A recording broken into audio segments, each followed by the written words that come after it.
Good afternoon. I would like to welcome you all to this afternoon's licensing subcommittee.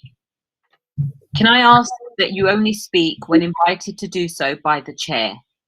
If you wish to speak, please raise your hand and direct all communication via the chair.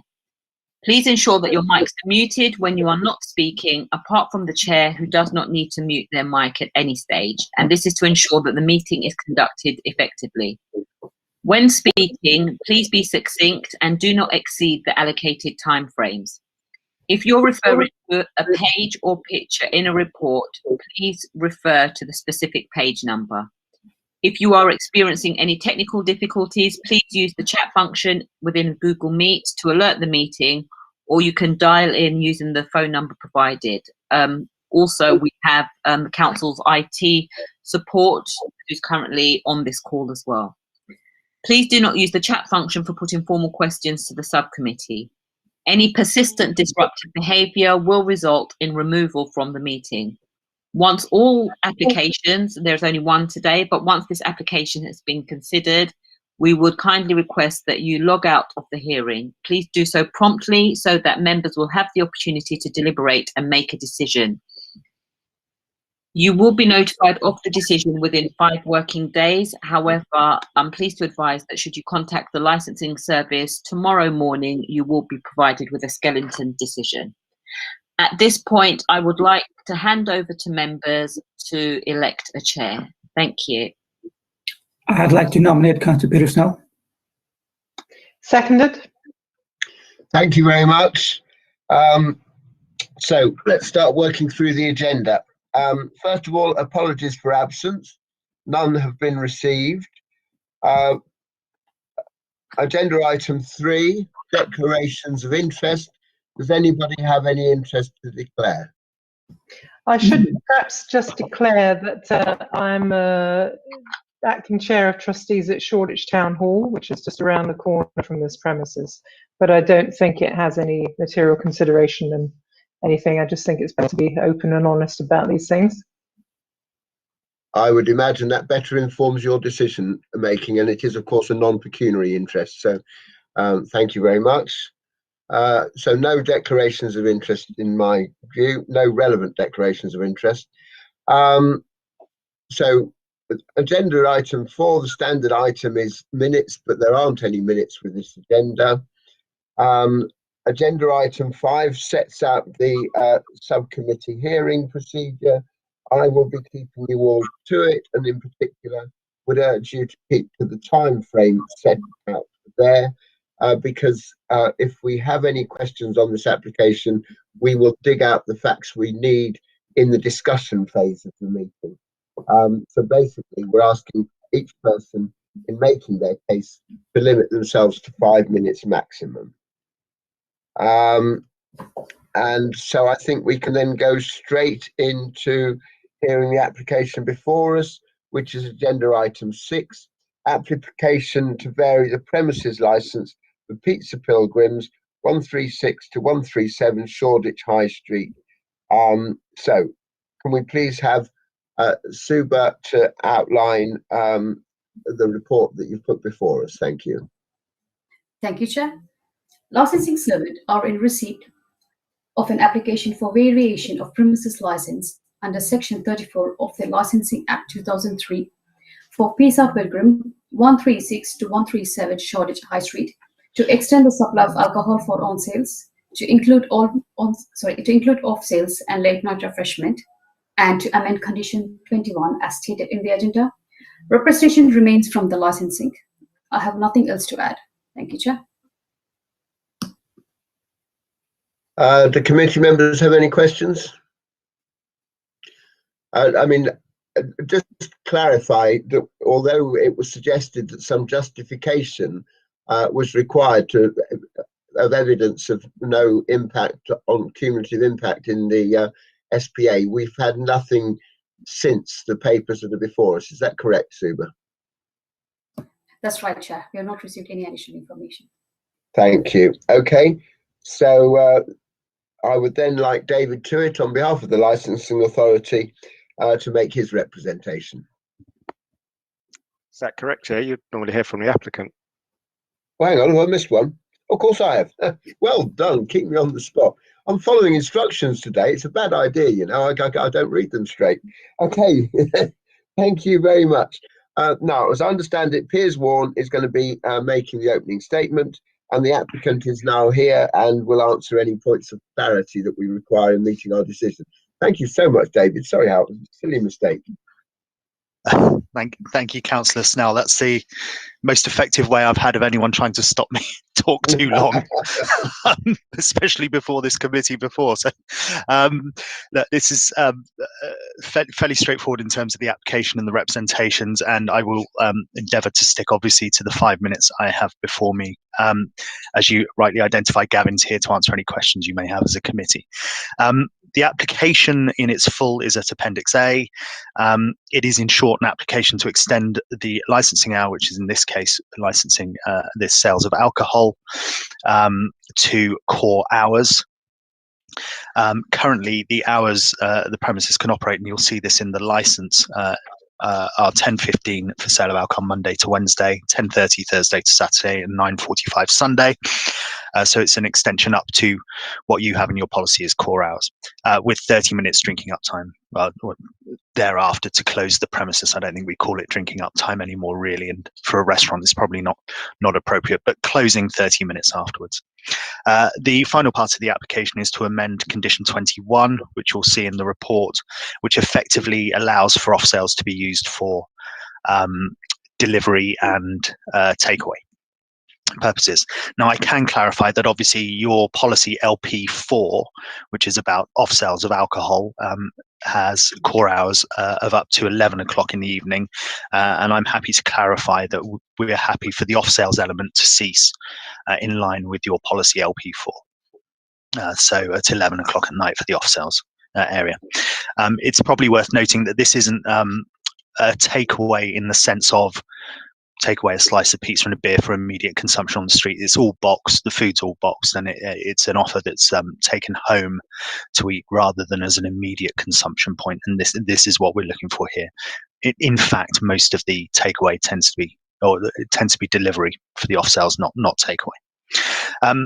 Very quickly, just want to touch on the history here. The premises was granted its license in the summer of 2017, but opened on a bring your own basis in March 2017. So there is a considerable period of operating here at the premises. And the conditions you'll see on the license, if you have a look at them, are very robust and significant. There's 34 conditions, which is quite a considerable number for a restaurant. These can be found at Appendix C, and in fact were designed with the assistance and in joint back and forth with the council solicitor at the time. So they've gone through a robust scrutiny at the time they were put on the license. We are, as applicants, fully aware of the policy requirement to obviously demonstrate that there'll be no impact on the cumulative impact zone.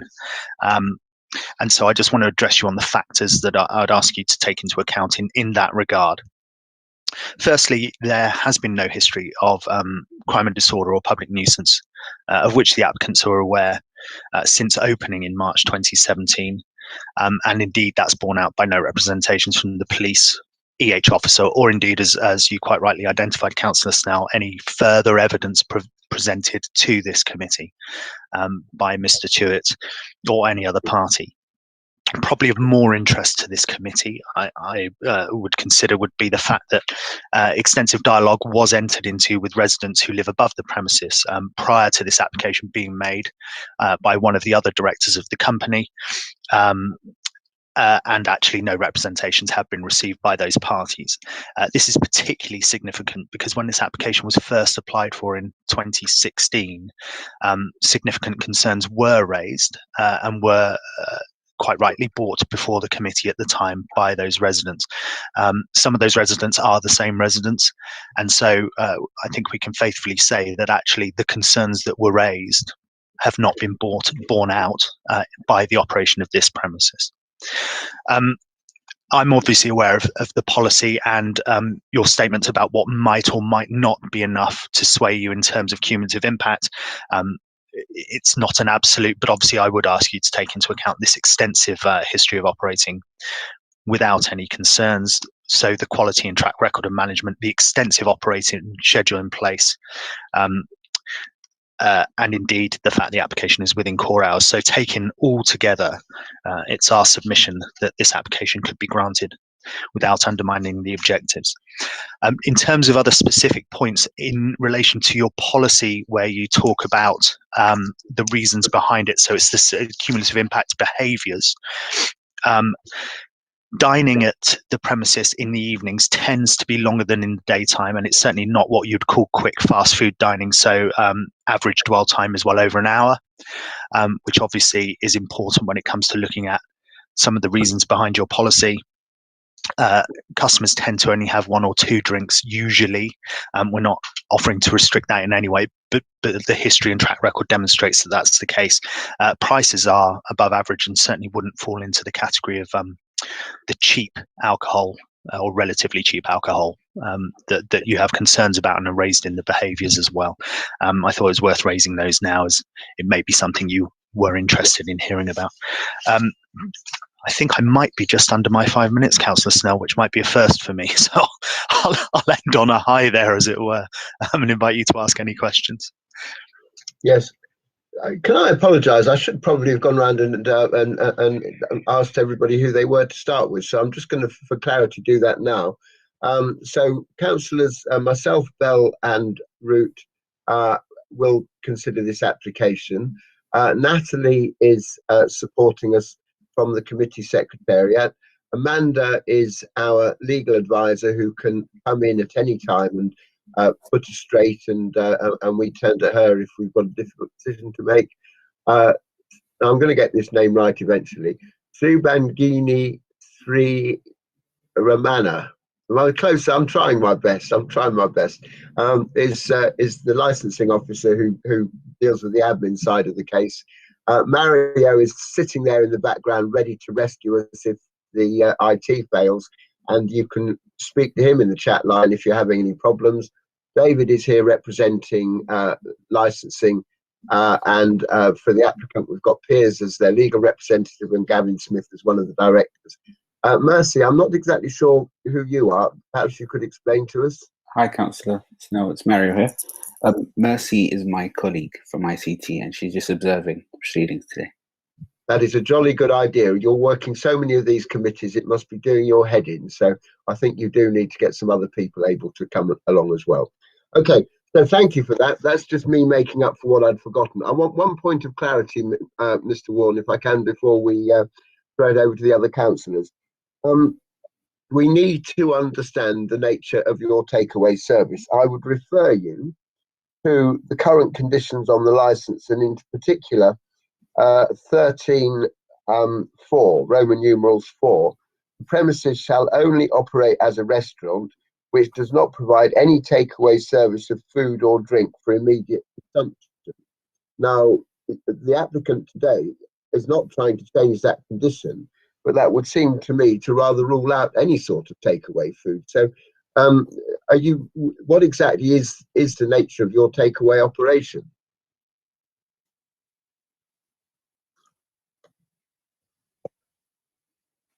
Sorry, I was on mute. I got there before anyone realised. This may be something that we need to talk to your legal advisor about. Immediate consumption, I take to mean consuming the products outside of the premises. So effectively, step out like with a slice of pizza and eat it there. That doesn't prohibit takeaways, I would suggest, for home delivery or to eat at home, which is not immediate consumption. That's consumption away from the premises. So my understanding was that did not need to be changed to allow for delivery to people's homes or to take away boxed to eat at people's homes. Now, if it would determine that actually that should be changed in line with that, I'd submit that that's something that's within your power to do if you believe it clarifies things. But that's the reason why I didn't change it.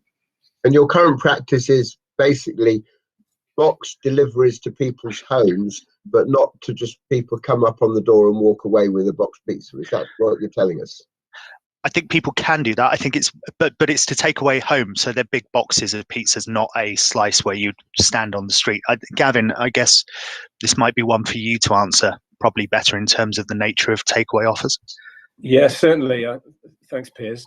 The way the business is used today is around 40% of the revenue would be for takeaway.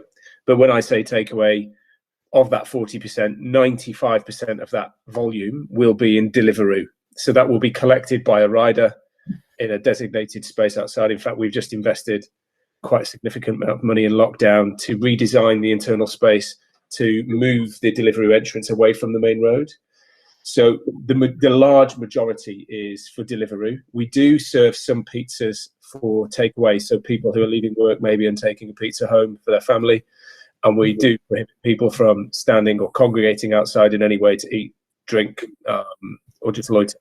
And actually, we've got, one of our most experienced general managers in this particular business who has relationships with the local community, has worked there before. So I feel quite confident that we would uphold the objectives that you're looking to uphold. And I think what we're looking to do is to extend the hours for those who are eating in, really, and to make sure that we can do that in a safe manner. So yeah, if anyone's got any specific questions to follow up on that, I'm more than happy to answer.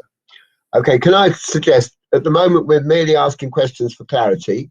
I'm going to throw this open to the Councillor Bell, Councillor Root, but I'll warn Amanda that when we get to the discussion phase, I'd like you to tell us if you think the current operation is consistent with that condition, whether there might be a more appropriate condition. But I'm going to give you a few minutes to think about it, and you can come back to us at the start of the discussion if that's okay. So, Councillors Bell, Councillor Root, any questions or clarification? So just to be absolutely clear, customers will be able to turn up at your door, ask for a pizza immediately, and take it away in a box. And you will then have no control over where they consume it. That's correct. That is correct. I was going to say, I think Councillor Bell, obviously the point is that experience demonstrates that actually that tends not to be the way people do it. It's very rare in terms of the actual business, but we wouldn't want to stop people doing so to take home. It certainly doesn't appear to be people who then loiter, if you like, and eat them on the streets, but we couldn't guarantee that they aren't taken away elsewhere. But obviously in the main, our customers tend to take these things away or order them for delivery.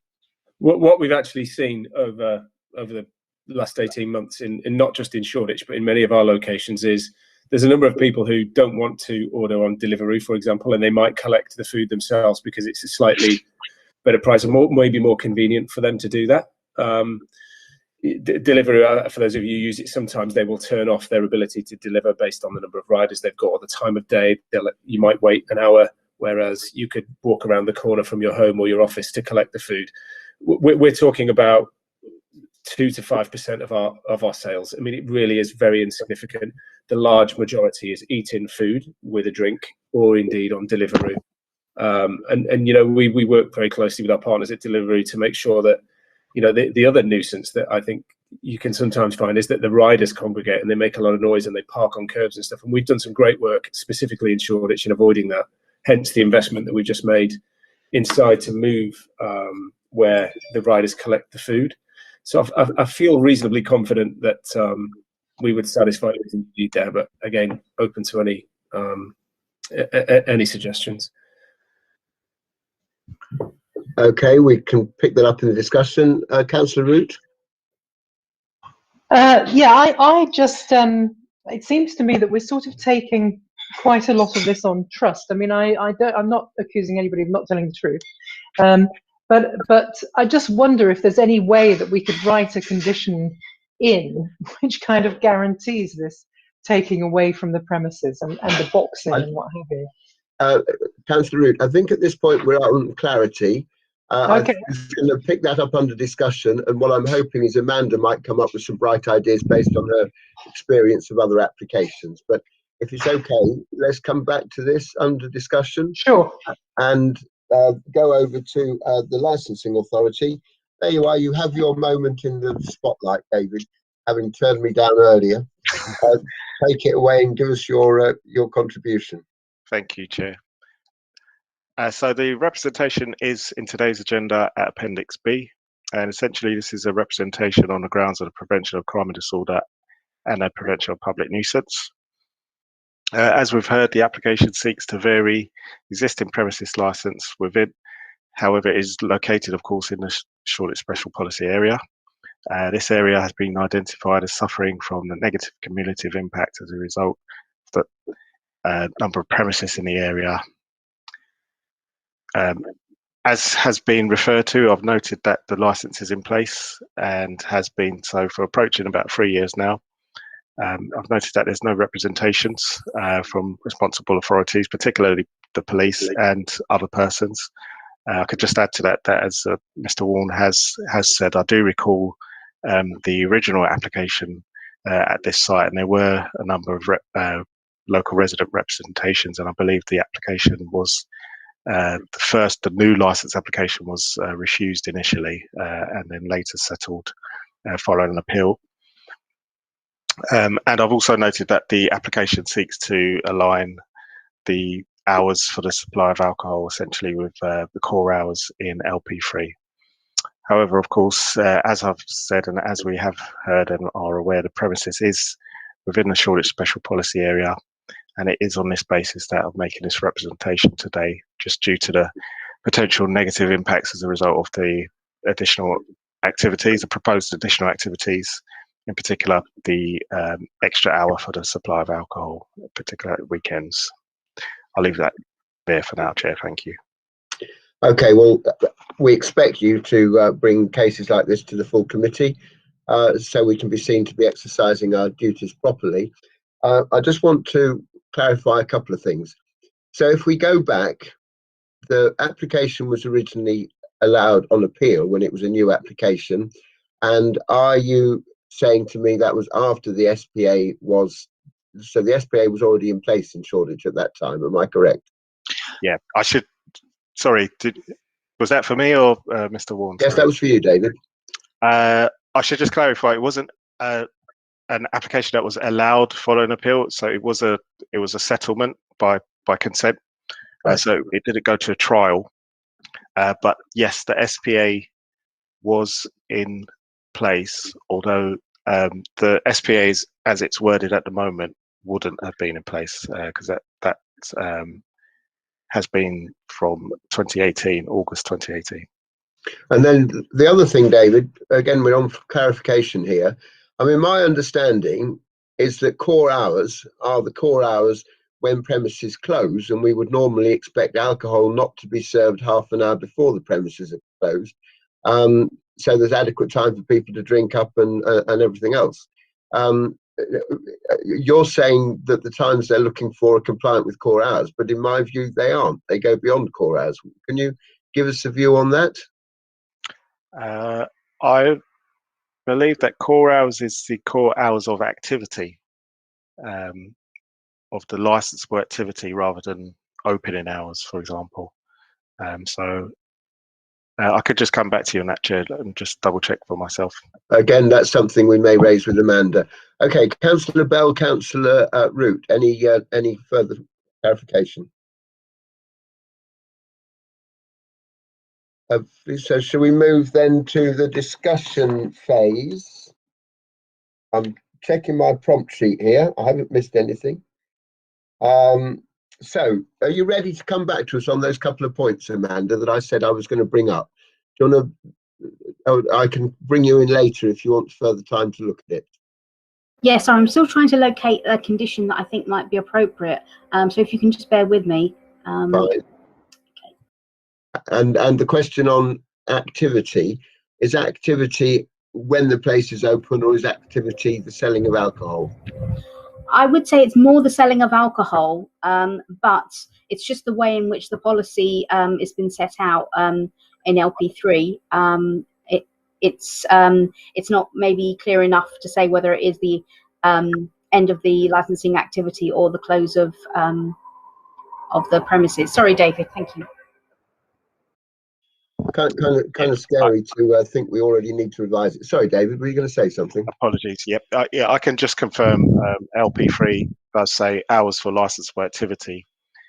So the emphasis is on licensable activity rather than hours of opening. So it's the licensable activity which is which the applicant is seeking to authorise this afternoon. Thank you very much. Okay, discussion. Councillors Bell, Councillor Root, what would you like to contribute? Go on, Penny, you started earlier. Do you want to carry on with that line of discussion you were having earlier? Well, a couple of things. Can I just clarify now, based on what we've just heard, that what we're saying is that this is basically now an application to extend to within core hours, David, is that correct? Yeah, that's my understanding. Good. Okay, I've understood that correctly then. Good. Okay, and the other thing then that I was just concerned about was, I mean, it does seem to me that you know, if these pizzas are being taken away and you know, there are very few, if any, which are being consumed on the street directly outside the premises. That is a significant thing. But at the moment, I'm not sure that there's anything to stop you if you suddenly decided to start serving slices of pizza if that turned out to be a lucrative business for you. And that would obviously have some cumulative impact. So what I'm anxious really to do is to see if we can find something within this license which prohibits that, really. May I come back on that point, Chair? Certainly. So the part of the reason, and hopefully this answers that question, part of the reason that I didn't adopt, or we didn't as applicants, change 13.4, which was the point that you raised with me, was because we have no interest in providing takeaway services for food or drink for immediate consumption outside. So we left that in place. Now, what we can't say is if someone then takes that away some distance away from the premises, so they won't eat it there. But experience has been and is from an operator that I've been working for 7 or 8 years now, including in Westminster, Cumulative Impact, and various other sort of premises that would have a similar kind of build around them, that actually, because of the nature of the offer, people tend not to do that. So the takeaway offer tends to be, as Gavin said, those people who don't want to pay the premium for Deliveroo, who would order, come down and collect, and then take away to go back home. So our view is, if we left 13.4 as is, and I'm very interested to hear Amanda's view on this, but if we left 13.4 as is and then amended condition 21 in line with what we've said, what you'd get is a situation where it would be incumbent upon us to prevent those people who did try and eat outside from doing so, to move them on, make it very clear that that's not the purpose of this, but then allow people to have takeaway if they came in to take home, and also for Deliveroo to work for us. So that's why we left the proposal as it is. Thank you. I mean, we'll continue, and I'm sure Amanda's doing it at the moment, to look for a limit. The point is, and I refer you to the Lp10 policy, it should be noted that the quality and track record of the management may not in itself be sufficient to allow such a change. And one reason the policy says that is because clearly we may have excellent operators at the moment, and we may feel that what they're asking for is fine in the way they operate the premises, but once we've given a license, we have very little control if that license is passed on, and that's why we will always try and do belt and braces if we can. Go on. Amanda has her hand up. Yeah, I think I've located something. I think it would be useful maybe to specify that the consumption, the takeaway would be for online services. I don't know if you'd have any issues with that. Would that then preclude people being able to come up and order on the doorstep? No, I don't think it does. No, but just basically maybe clarifying that the takeaway sales are for third-party online platforms rather than for consumption outside of the premises. That doesn't include people who are knocking on the door and saying, "Can I have a pizza to take away?" Does it? No, it doesn't. I mean, I don't know if think- you have any issue with just clarifying maybe what the takeaway sales are. That they are specifically for delivery and for take home purposes.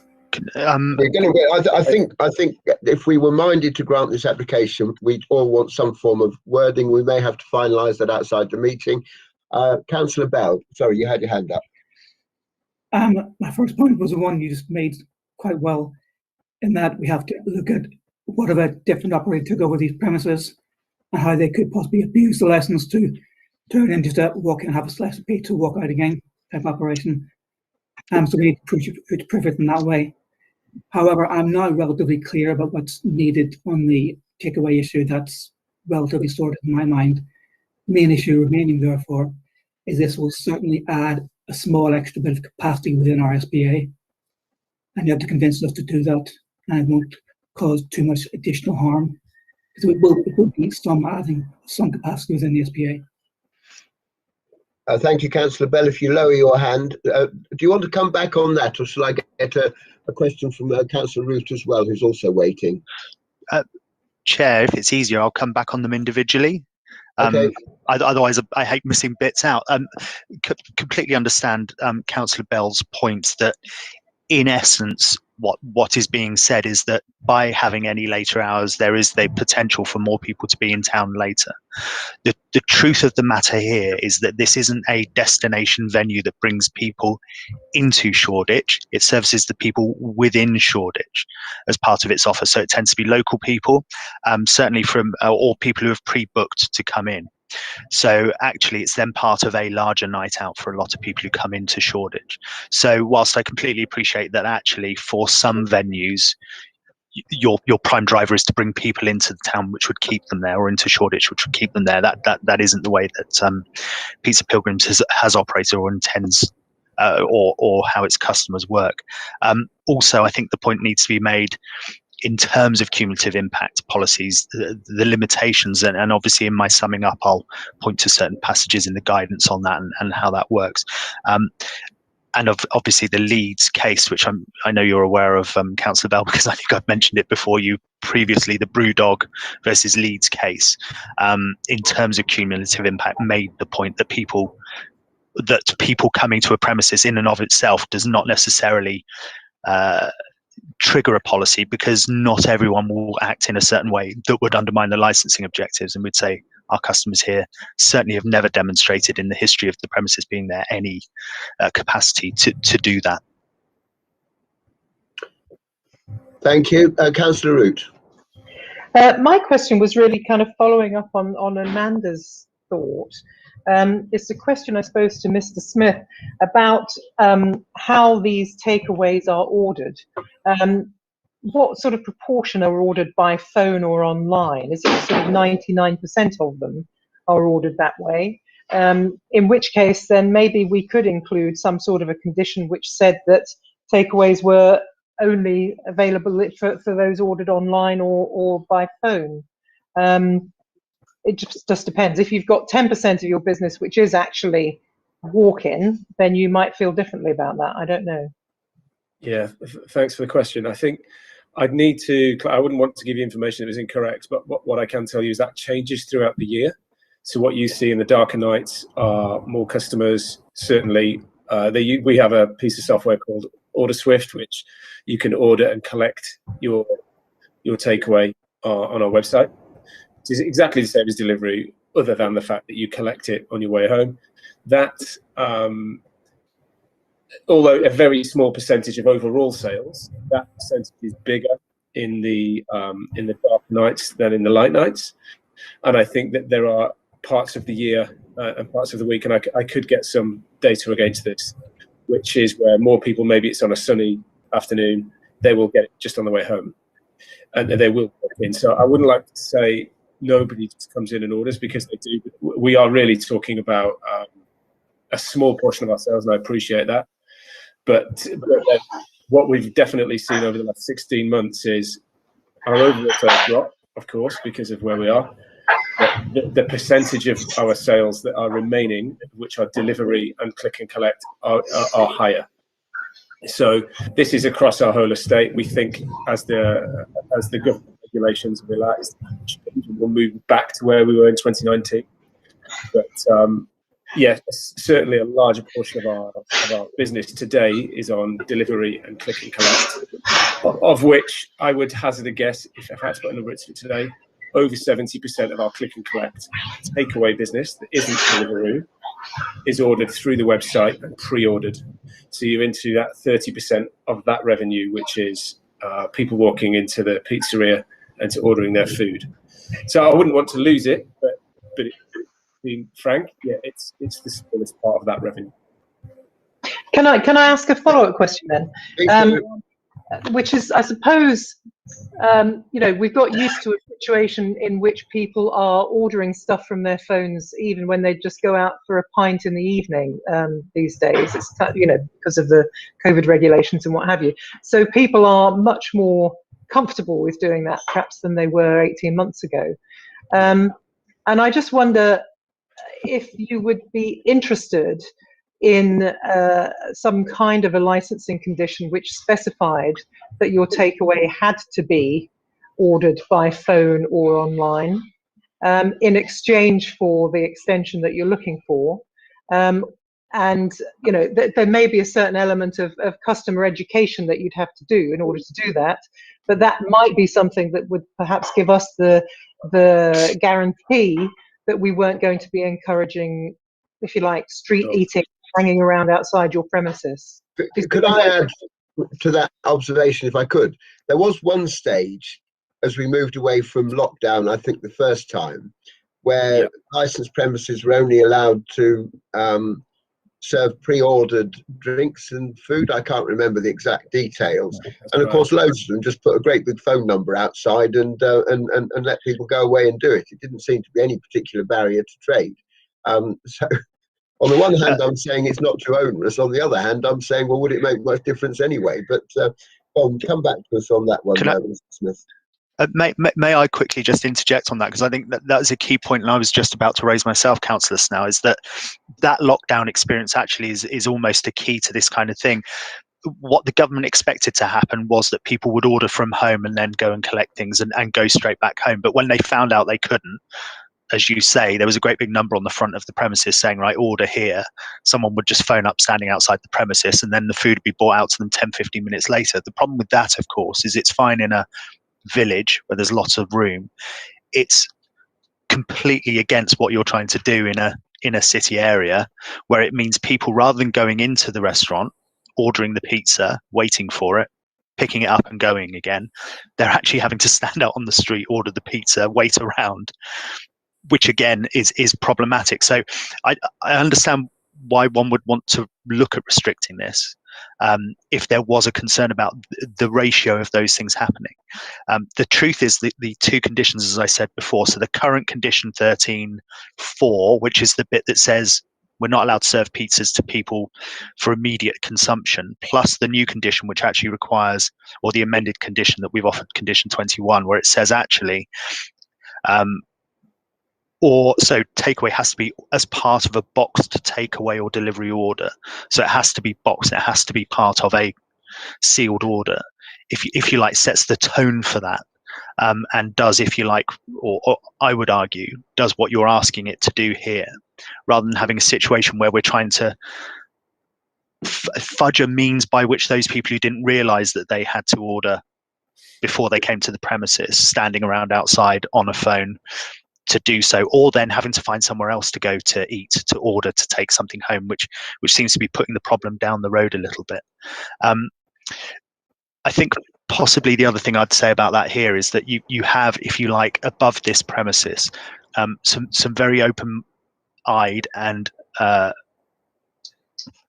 demonstratively engaged residents who are not scared to talk to the management. There are conversations that have been ongoing. There's been conversations ongoing since 2016 when Pizza Pilgrims first looked at this site, and they make it very clear if there were any issues. So there is an engagement there, and it's an active engagement with the directors and managers. So if you did have people or the nature of the premises changing, they would be the first port of call, and they're not shy to make their feelings heard on this matter. And these are long-term residents, a lot of them, who obviously, by not making a representation here, you can see the strides that have been gone to improve those relationships from those early days. Thank you. Any more contributions from any other councillors? I suppose I just want to say I think that Mr. Warren makes a fair point there, actually, in as much as some of us are probably quite familiar with some of those residents because there are a lot of licensed premises there. So it does seem to me quite significant that there isn't anybody here from the local residents. I think it's worth noting. It may also be worth just saying, Mr. Councillor, that what's really staggered me actually over the last 18 months is if we take, for example, when we reopened on July 4th last year to outside dining and under the restrictions that were in place then, we saw 85% of all of our customers ordering any food and drinks using an app and a QR code that was based on our tables, which was genuinely staggered me. We've seen that drop off to single digits since then, which I genuinely believe that consumer behaviour would have been we adopt this technology over a period of time, but the lockdown pushed that forward quickly. It simply hasn't transpired to be the case, and it really has baffled me quite a lot. So I also question whether or not that's what people want to do.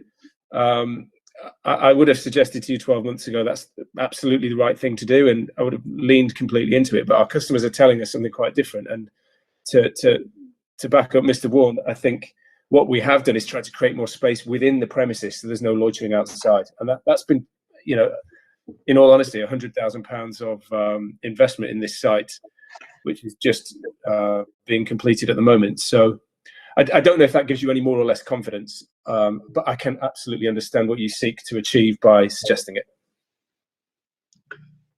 Thank you. Amanda, do you want to come in with some legal?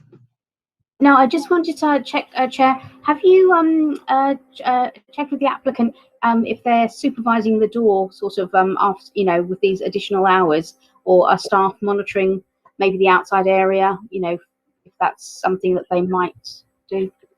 Yeah, I mean, I must say, I do think this application is still a little bit weak on the justification for why it's acceptable within the SPA. I mean, it seems to me you've missed a trick in that you could have put something to us explaining in detail this investment you've made to stop the delivery drivers, you know, annoying the neighbours, basically. So do you want us to start by explaining that to us?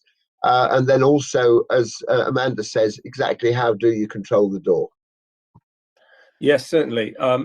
In all honesty, councillors, the site in Shoreditch was a site that we built, like we said, 4 or 5 years ago, and required investment. I personally get very dismayed when I see graffiti on walls, and you know, we've sought to raise the look and feel of the business in every way. That was the primary reason for us doing it, along with what surprised us, which is a high proportion of our overall revenue in Deliveroo sales.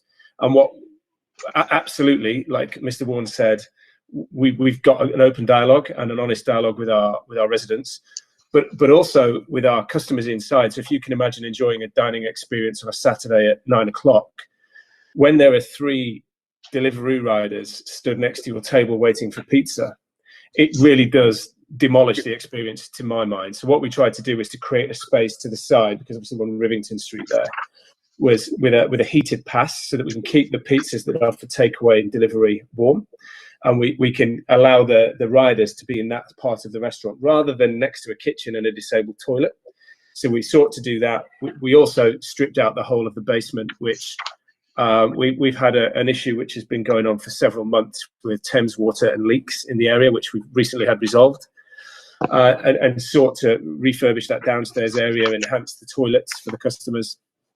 And then we've not been able to really move our menu on from where we started 5 years ago, simply because we couldn't get any more equipment in the kitchen. And by doing what we've done, we've been able to get a little bit more equipment in there to enhance the menu. So that's why we did it. It was definitely about our relationship with our residents, and indeed about the people who are dining inside and what that looks and feels like for them with riders all over the place. But in terms of the door, if people, for example, queue, let's say there were 10 people queuing, we would ask them to put their name on a list and to come back. We don't allow queuing around the corner for tables. It's just not something that's conducive with how we do business. We're very much an eat-in business, and everything else is ancillary. It just so happens in Shoreditch there is a high level of delivery, and that's what we sought to address, really. If I can answer the second part of that question, Chair, which is about the, if you like, missing a trick by explaining everything we've got. I've been before you and the other councillors, I think certainly Councillor Bell on a number of occasions, and know what you like in terms of presentation of these things. This is a slightly unique situation, I would suggest, insofar as what we're coming before you with was a license that was incredibly robustly drafted with one of your senior solicitors at the time in 2017. So it's a slightly different license than perhaps one would see for a new applicant coming before you, because it had all the scrutiny over it in order to get it granted. And therefore, it has within it those conditions that you were already looking for or were seeking some confidence on. So, for instance, we've already talked about Condition 21. Condition 22 requires us to have contact details for the manager for the residents. 25 requires no more than 6 smokers outside. 29 is about regular checks by staff outside about litter. 30's got cigarette ends. 32, you have to have a greeter at the door to welcome and monitor diners from 8 o'clock at night. So that deals precisely with the question of what happens in the later hours, because from 8 o'clock there must be a greeter in any event at the door to deal with it. You've heard from Gavin how they don't allow people queuing outside anyway. They want people moved on, and if there will be a table later, they're asked to come back for that table. And 33 is exactly that: management to ensure, as far as reasonably practical, diners waiting don't do directly outside the premises and taking reasonable measures, etc. So actually, in terms of those kind of issues of the impact of this premises in the immediate environment, the activities indoors, as much as possible. The changes that have been made for delivery have been made following, if you like, best practice and how things have developed. None of us expected us all to be living off takeaways, frankly, as we ended up doing, or Ocado deliveries for 16 months. But actually, even before that kicked in, all of these measures were in place to make sure that the operator kept things indoors. And the measure of that success, I would suggest, as Councillor pointed out earlier, is the fact that the residents are not here before you today to tell you that those things have failed. Thank you for running through those conditions. I must admit, I glanced over them, and when I read them again, they are rather good conditions. So it's always good to hear our officers being complimented for the quality of their condition. Thank you for drawing them to my attention. Councillors, any more discussion points? No, I was just going to say, who'd have thought 18 months ago that a takeaway pizza would become the highlight of most of our week? Councillor Bell? No, and I can see Amanda has her hand up. We missed something, Amanda. No, I just want to say for Mr. Warren's benefit is that I appreciate that all the conditions are there, but every time an application is made, the onus is on the applicant to present everything to the members so that they can consider it, because it's not necessarily the same members that would have considered it on the last occasion. And also, given the fact that cumulative impact and the negative impact is quite important in this application, and an objection has been raised by the licensing authority, it is important even to go over what is there still. So thank you. Thank you. I always expected to have to go over these things today, and obviously prepared, and as always will be prepared to do so before this committee.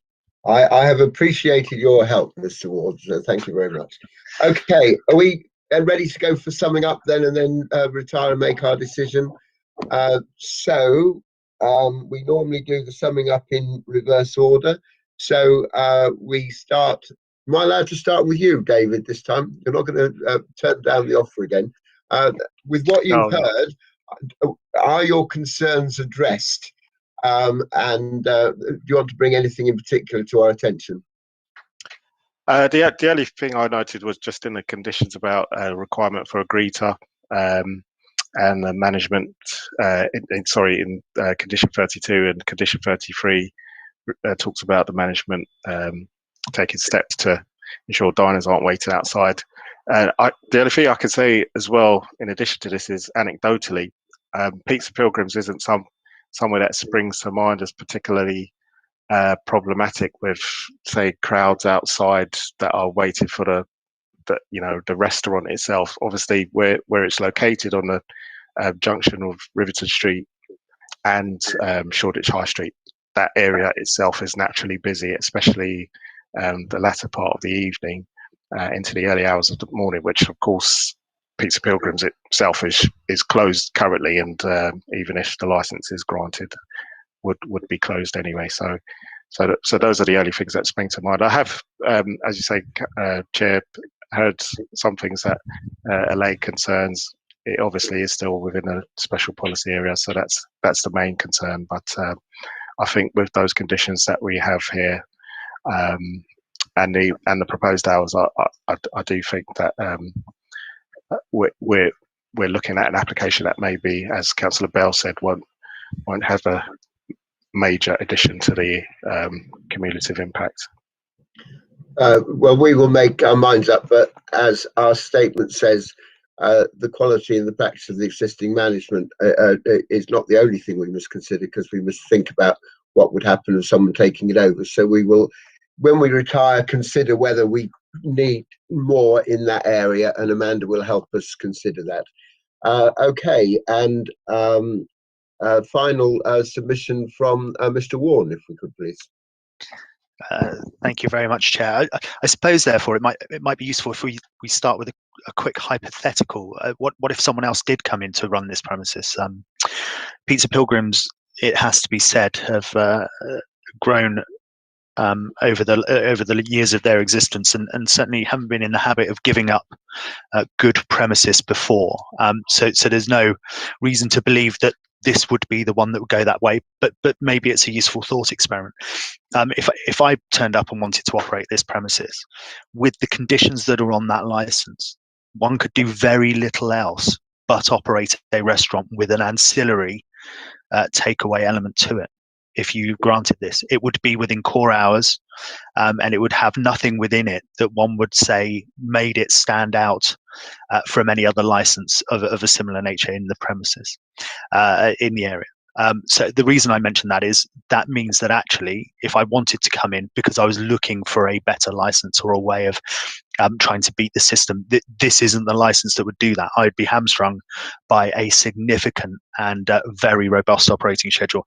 And it was, I can tell you, a period of 2 months. We went back to the court on one occasion to ask for an adjournment of a pre-trial hearing because the negotiations were ongoing, and that's how robust it was. It wasn't you propose one thing, we'll agree it. It went back and forth, and it was tested and stress tested between the parties, which is why actually, Councillor Slayer, I'm very happy that you sort of recognise the robust nature of the conditions there.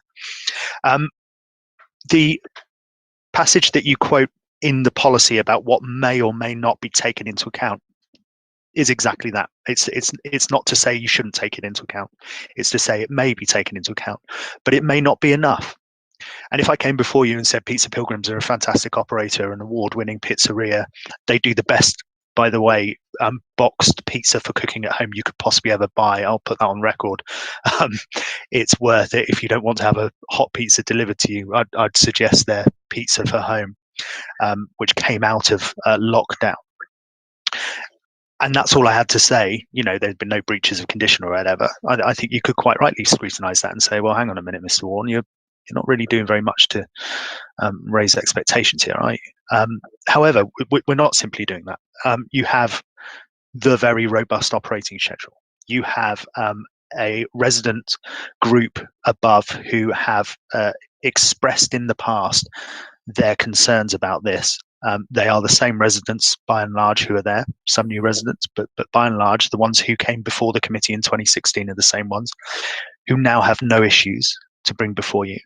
As Mr. Stewart said, that there are no issues that the council bring before you, the police or the EHO either. That, taken as a whole, I would suggest actually takes us over that hurdle. and as I quoted in the Leeds Brewdog case, the mere fact that some people may be in the area for longer than they would have been otherwise is not a reason for invoking a cumulative impact policy.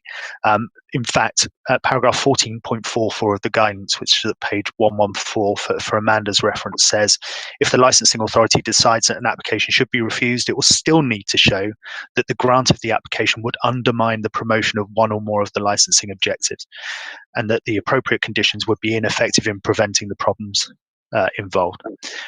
What I've heard today has been nothing really about the hours inside the premises. What I've heard today is about concerns about takeaway more than anything.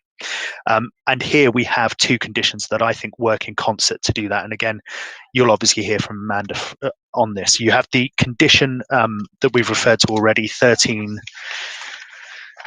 little 4, isn't it? So the premises must operate as a restaurant. So right there, we stop anyone coming and doing anything else than that.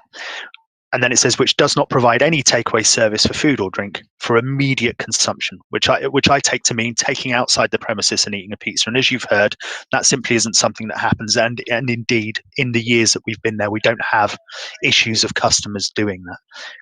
Consumption is for taking away home or by delivery, which click and collect or by delivery. And you've heard Gavin speak to you about that. So when you couple that with the new condition that was proposed in the application, and you'll find in the application itself and in the report for ease, the last line of that is about taking drinks or glass outside, and it says it can only be taken outside as part of a boxed takeaway or delivery service. So again, that would prevent someone coming in and opening up a counter, to the side of the premises, selling pizza slices and a beer to take outside. So I think taken in the round, first of all, this application certainly doesn't undermine the objectives. The premises never has undermined the objectives. And indeed, the conditions that are there promote the objectives in many ways that I think go beyond the usual application. And that is the reason I submit to you today. You can grant this application safe in the knowledge that it promotes the licensing objectives and meets your policy. Could I just ask, sorry, it's a bit late, I should have asked earlier, but for a point of clarification, when Gavin was talking about the work that he'd done to upgrade the basement, I just want to check, in terms of the licensed area, was the basement always licensed, or are you also extending the area that's licensed? I can answer that. There's been no change to the licensed area at all. So this is just a doorway for the click and collect people, so for the Deliveroo people. So effectively, there's not been any changes inside that would warrant a variation to the license that way. Okay, so formerly the customers used to have to paddle round in the water from the Thames water leak, and now that they can sit safely and don't have to turn up with Wellington boots on. Okay, I think I've understood that. Now, we're going to consider the points that you've made. I think you've probably rightly assessed that our main concerns are the takeaway rather than on the premises. But I'm not going to prejudge this at all. We need to retire to private session. Do you want to bring anything to our attention, Amanda, before we do that? No? And do other councillors feel we've heard enough to make a decision on this now? Yes? Yeah, thank you. I'm content. I think so.